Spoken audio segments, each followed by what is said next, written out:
Thank you very much. It's delightful to be here and to receive the award.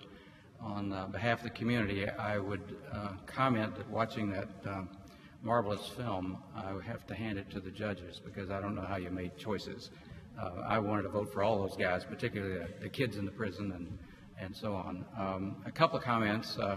For those of you who don't track a lot of government things, particularly federal government, I'm going to give you a way to interpret every government briefing you'll ever hear. First is you're talking to whoever. This is really a hard job. We're doing it better than all those other guys, and with more money we can do it even better. Now, if you ever hear a government briefing, no matter what they say, that's really the message. And you'll notice I had a message to walk out. I frequently do that since I'm in the intelligence business. This call was a billion-dollar phone call. We were successful in telling them we're really doing it better than those other guys. So we failed the nation as a community at 9/11. We did not do things that we could have done and should have done.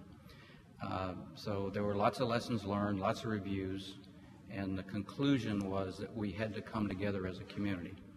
Now, a lot of debate on what to do and how to do it. There are, in this community, 16 agencies involving six different departments. So we looked around for how would we get collaboration, information sharing, a sense of community out of such a disparate group of individual agencies and departments. We decided to take a page out of a book called Goldwater Nichols. That was a bill passed in the mid-'80s. It required the Department of Defense to be joint, meaning come together as integrated teams of Army, Navy, Air Force, Marine Corps. A little bit different for defense. First of all of the major leadership stood up, to include the Secretary, under oath and said, if you pass this bill, it will be the ruination of the Department of Defense. It was passed. It was signed by the President. We went in one cycle. We went through an event called Desert Shield, Desert Storm, and all the service chiefs under oath said, it's the greatest thing that ever happened to the United States military. It made us the greatest fighting force in history. So our challenge was, how do we get to do that across multiple departments? Because I've got to tell you, the first reaction for anyone in a department is to protect my secretary's prerogatives. So here comes my little group saying, we want to be able to control how your people are assigned and how they're promoted according to our rules. And oh, by the way, we're not in your legislative chain, nor your oversight committees on the Hill. Those who came before, my predecessor, Ambassador John Negroponte, started it, and we had 2 years invested. The good news for me as the new DNI was I have a set of colleagues across the departments, the department heads. We made our case, and they were willing to work with us and help us. One in particular, Secretary Bob Gates. In a previous life, he was the Director of Central Intelligence, nominally the position I have today. He is now the Secretary of Defense. So having him help me make that argument, we brought it to closure. Dr. Ron Sanders, who you saw come up, and his team put it together, and then we were fortunate enough to bring it to closure. What I would tell you today is this community has been successful in interrupting, disrupting, or stopping dozens of planned attacks on the United States interest.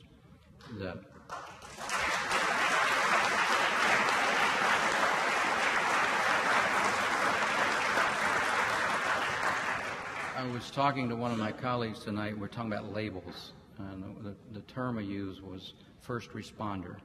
So if you're a first responder, it doesn't matter if you're police or fire department or emergency assistance or something of that nature. And so we think of ourselves now as intelligence professionals. What I would highlight to you, there are no classified laws in the United States. The Department of Defense operates under a law referred to as Title 10.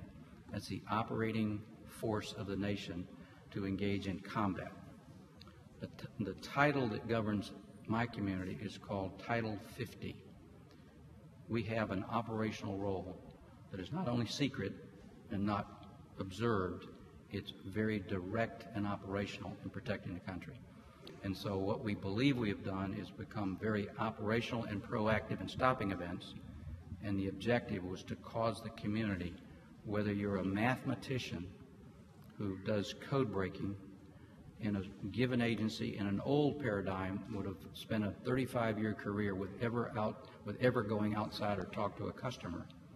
Now that mathematician or that photo interpreter or that human intelligence agent is required to participate across the community to understand the community and understand its customers so that we're more responsive. We think we've made some progress.